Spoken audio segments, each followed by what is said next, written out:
Renforcer les capacités techniques des membres des cadres de concertation du projet Refaire, renforcer un environnement favorable avec des actions interactives pour résoudre les conflits électoraux. C'est l'objectif visé par l'Institut pour la gouvernance démocratique IGD en consortium avec l'Institut néerlandais pour la démocratie multipartite NIMD avec l'implication de la médiature du Bénin. Dans ce cadre, un atelier de renforcement de capacités est organisé à Savalou, réunissant les membres du cadre de concertation des communes de Wesse-Wogodo, Savé, Banté, Chaourou et Kandi. Du 16 au 18 avril 2025, les participants seront entretenus sur plusieurs thématiques. En initiant la présente session de formation, nous voudrions renforcer les capacités techniques des membres des cadres de concertation du projet Refaire que vous êtes sur des thématiques clés pour un meilleur fonctionnement et une coordination des 10 cadres. De manière spécifique, nous nous emploierons à nous familiariser avec des notions telles que le dialogue politique, précisément dans un cadre multi-acteurs qui est le cadre de mise en œuvre du projet Refaire, la médiation communautaire, la conduite et la gestion d'un cadre multi-acteurs à travers des outils de communication et un leadership affirmé, la gestion de la désinformation en période préélectorale, électorale et post-électorale.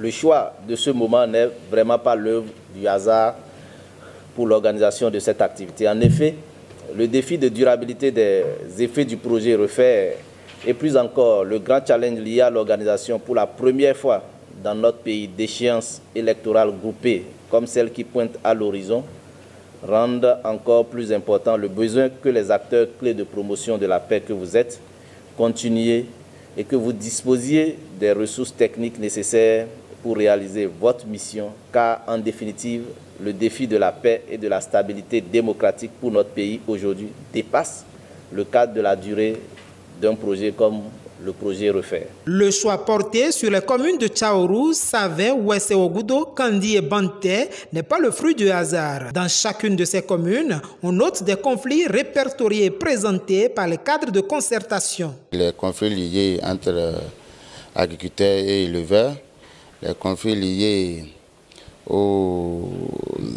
les conflits domaniaux qui sont courants au sein de la commune de Kandi.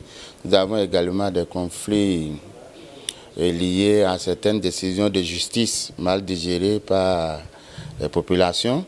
Nous avons également les conflits liés à l'interdiction des sorties des produits tropicaux. Nous avons également des conflits liés à l'exercice abusif de la force de la part des forces de l'ordre et de sécurité qui sèment un peu le désamour entre la population et ces forces de l'ordre-là. Ce matin, nous avons fait cet exercice et avec les représentants des partis politiques et de la société civile. Dans notre commune, nous avons pu répertorier plusieurs cas de conflits. Et les plus importants, nous avons les conflits liés à la chefferie traditionnelle. Ces conflits ont pour acteurs les prétendants au trône. Et les prétentions des partis, c'est que chaque prétendant au trône estime qu'il est beaucoup plus favori qu'un autre pour accéder au trône. Et de certains côtés, il y en a qui ne respectent pas la rotation du trône. Donc il y en a qui peut-être qui ont déjà positionné le roi, mais au lieu de comprendre que le tout est pour une autre personne, veulent encore revenir. En dehors de ces conflits, nous avons également les conflits électoraux.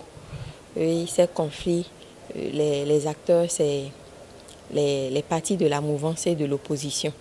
Et les prétentions, c'est lié majoritairement au code électoral.